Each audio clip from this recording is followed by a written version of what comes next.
Welcome to Wisdom Trek with Gramps. I am Guthrie Chamberlain, and we are on day 2832 of our trek.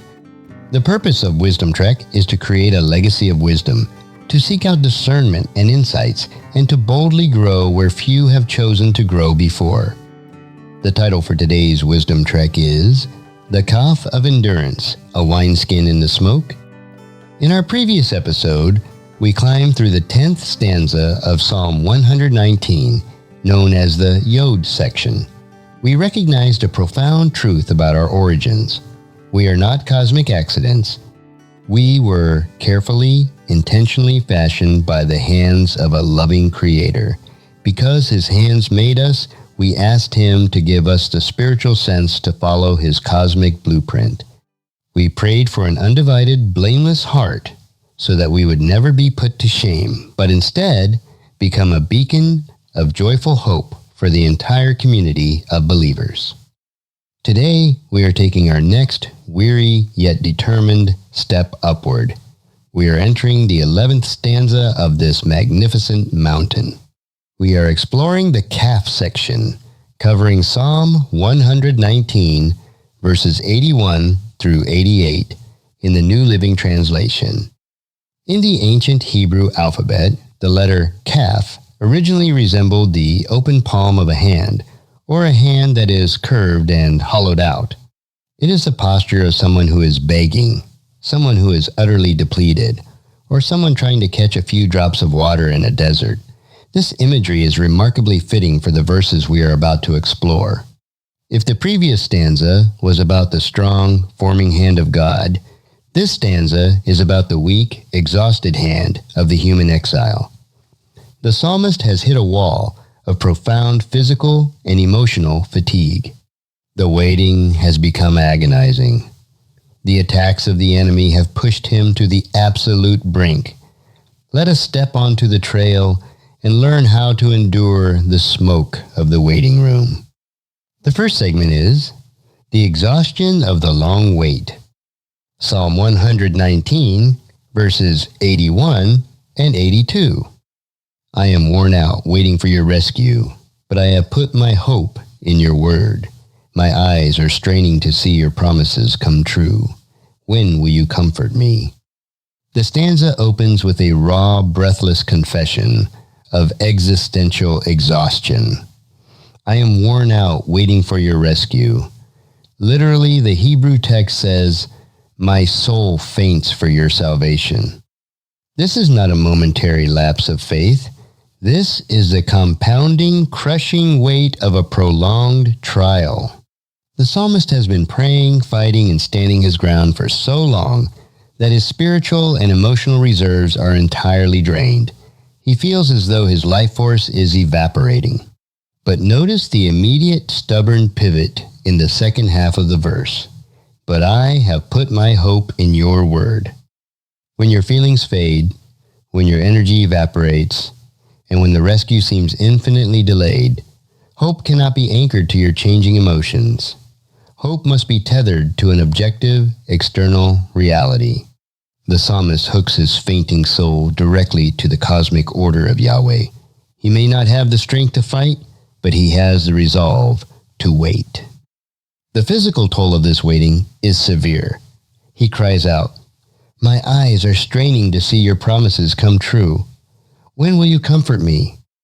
Think of a sailor stranded at sea, staring at the horizon for so long that his eyes begin to burn and blur, desperately looking for the outline of a rescue ship. The psalmist is searching the horizon of his life, looking for any tangible sign that God is moving. The agonizing question, when will you comfort me, echoes through the centuries. It is the universal cry of the faithful exile, enduring the tension of a promise that has been spoken but not yet fulfilled. The second segment is the shriveling vessel and the cry for cosmic justice. Psalm 119, verses 83 and 84. I am shriveled like a wineskin in the smoke, but I have not forgotten your decrees. How long must I wait? When will you punish those who persecute me? To describe the depth of his suffering, the psalmist uses one of the most vivid, evocative metaphors in the entire Psalter. I am shriveled like a wineskin in the smoke. In the ancient Near East, wineskins were made from the hides of animals, usually goats. When they were not in use, they were often hung from the wooden rafters of a home. Since ancient houses did not have modern chimneys, the thick, acrid smoke from the cooking fire would gather in the rafters. Over time, a leather wineskin left in that smoke would become blackened with soot, entirely dried out, hard, brittle, and utterly useless. This is a picture of profound spiritual dehydration. The psalmist feels scorched. He feels forgotten, left hanging in the rafters of the world, absorbing the toxic smoke of a hostile, arrogant culture. Remember the previous stanza where he rejoiced that God's hands had perfectly fashioned him? Now, that fashioned vessel feels ruined, shriveled, and blackened by the heat of the trial. But, once again, the stubborn resolve returns. But I have not forgotten your decrees. The smoke may have darkened his exterior, but it has not erased the Torah written upon his heart. Because he is holding onto the law of God, he appeals directly to the supreme judge of the divine council. How long must I wait? When will you punish those who persecute me? The cry of, how long? Is a technical legal petition in the biblical worldview. The psalmist is demanding a hearing. He is looking at the rebel spiritual principalities and their earthly proxies, and he is asking Yahweh to execute judgment. This exact same cry is echoed in the book of Revelation, chapter 6, where the martyrs under the altar shout, how long, O Lord, holy and true, until you judge the inhabitants of the earth and avenge our blood? It is a demand for the moral arc of the universe to finally be bent toward justice. The third segment is the deep pits of the arrogant. Psalm 119, verses 85 through 87. These arrogant people who hate your instructions have dug deep pits to trap me. All your commands are trustworthy. Protect me from those who hunt me down without cause. They almost finish me off, but I refuse to abandon your commandments. The psalmist details the specific, terrifying tactics of his enemies. These arrogant people who hate your instructions have dug deep pits to trap me. Once again, we encounter the arrogant. These are the individuals who operate under the influence of the dark, rebellious forces of the spiritual realm. Notice that their hatred of the psalmist is actually rooted in their hatred of God's instructions. They despise the cosmic blueprint because it restricts their autonomy and condemns their wicked behavior. To eliminate the righteous influence of the psalmist, they have resorted to hunting him. Digging a deep pit was a common ancient method for trapping wild, dangerous animals. By using this hunting tactic, the arrogant are dehumanizing the believer. They are treating God's authorized imager like a wild beast to be captured, slaughtered, and thrown into a hole. Furthermore, digging a pit to cause injury was a direct violation of the Torah law found in Exodus chapter 21. Their actions are fundamentally designed to create chaos. In stark contrast to the deceitful, treacherous traps of the arrogant, the psalmist declares, all your commands are trustworthy. Or, as other translations say, all your commandments are faithful. The world is filled with hidden pits and deceptive traps, but the word of God is solid ground. You can walk on it with absolute confidence, knowing it will not collapse beneath your feet. He pleads, protect me from those who hunt me down without cause. And then he reveals just how close he came to the edge of the abyss. They almost finished me off. The margin of survival was razor thin. The enemy was closing in. The pit was wide open, and the psalmist was teetering on the brink of total annihilation. The kingdom of darkness threw everything it had at him. He was completely outmatched. But I refuse to abandon your commandments.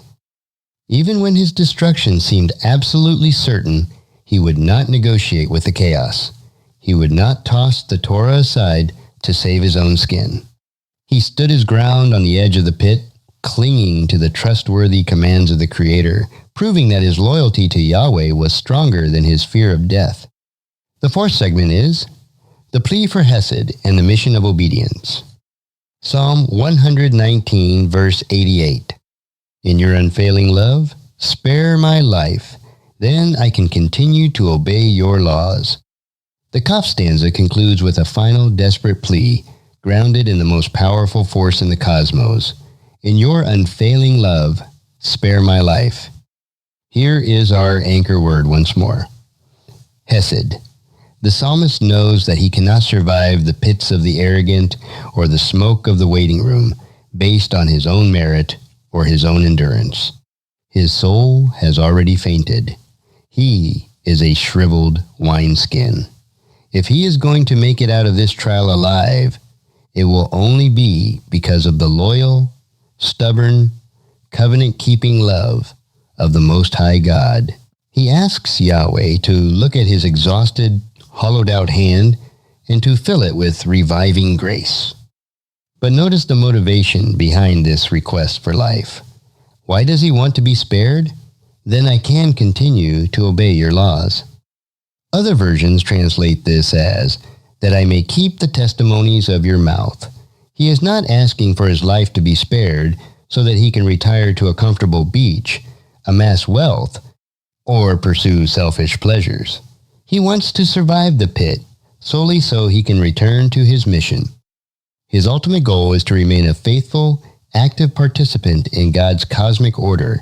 He wants to continue serving as a living, breathing testimony of God's truth, pointing the rest of the world toward the beauty of the Creator's design. His very existence is dedicated to the glory of the lawgiver. Psalm 119, verses 81 through 88, gives us a profound survival guide for the darkest, most exhausting seasons of the spiritual life. It teaches us that it is completely normal to feel worn out, faint, and spiritually dehydrated. You are allowed to admit that your eyes are burning from straining at the horizon. Feeling like a shriveled wineskin in the smoke is a valid historical experience for the people of God. But this stanza also challenges us to maintain a stubborn, unyielding grip on reality. When the feelings of comfort are gone and the smoke is choking you, you must hook your hope directly to the objective, unchanging word of truth. You must recognize that the hidden traps of the enemy are designed to destroy your loyalty, but the commands of God are trustworthy, solid ground. As you walk your trek today, if you are feeling depleted, hollowed out, or hunted by the anxieties of this world, do not abandon the path. Turn your empty, exhausted palm upward. Cry out for the Hesed of the Creator. Ask him to spare your life, to revive your soul, and to give you the strength to take just one more step in obedience. The God who fashioned you will not leave you in the smoke forever. If you found this podcast insightful, please subscribe and leave us a review. Then encourage your friends and family to join us and come along tomorrow for another day of Wisdom Trek, Creating a Legacy. Thank you so much for allowing me to be your guide, mentor, and most importantly, I am your friend as I serve you through this Wisdom Trek podcast and journal. As we take this trek of life together, let us always live abundantly, love unconditionally, listen intentionally, learn continuously, lend to others generously, lead with integrity. Leave a living legacy each day. I am Guthrie Chamberlain, reminding you to keep moving forward, enjoy your journey, and create a great day every day. See you next time for more daily wisdom.